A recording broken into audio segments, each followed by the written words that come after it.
వెలుగు దినపత్రికకు సంబంధించినటువంటి వార్తలు. ఒకసారి ఆంధ్రజ్యోతి వార్త. మాట్లాడుతున్నాడు ఎర్రబల్ దయాకర్ రావు ఏమో అంటున్నాడు, కవిత కట థర్డ్ ప్లేస్ వస్తుందట నిలబెడితే. ఎర్రబల్ దయాకర్ రావు కూడా ఈయన మంచి జోకులు చేస్తాడే. మనది ఏం పార్టీ? బిఎస్పి అన్నాడు.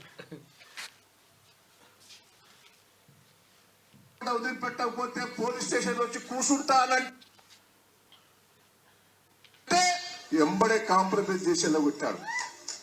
దయచేసి నేను మిమ్మల్ని అందరినీ రిక్వెస్ట్ చేస్తున్నా, వరంగల్ పార్లమెంట్ నియోజకవర్గాల కార్యకర్తలందరికీ రిక్వెస్ట్ చేస్తున్నా, పోయినోడు పోనీయండి, మీరు గట్టిగా ఉండాలి.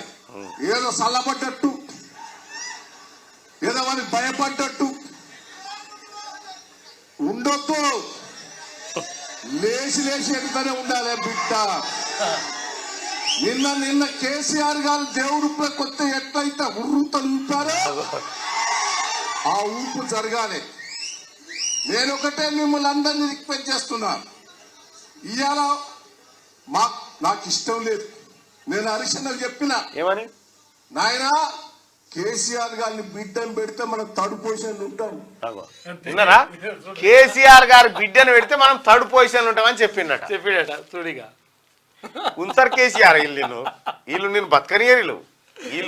వీళ్ళు అంత పెద్ద కవితని ఎన్నికల్లో పోటీ చేస్తే థర్డ్ ప్లేస్ లో ఉంటామని చెప్పినట్టిన. గట్లుంటది ఎర్రబల్ దయాకర్ రావు కథ. పాపం ఎట్లుంటది అంటే ఎర్రబల్ దయాకర్ రావుది కథ. ఇవాళ మనం మలమూత్రాలతోని కేసీఆర్ గారిని రక్షించుకోవాలని చెప్తాడు అన్నట్టు. అయ్యో మూలమంత్రాలతోటి అని చెప్తాడు అన్నట్టుగా గట్ల.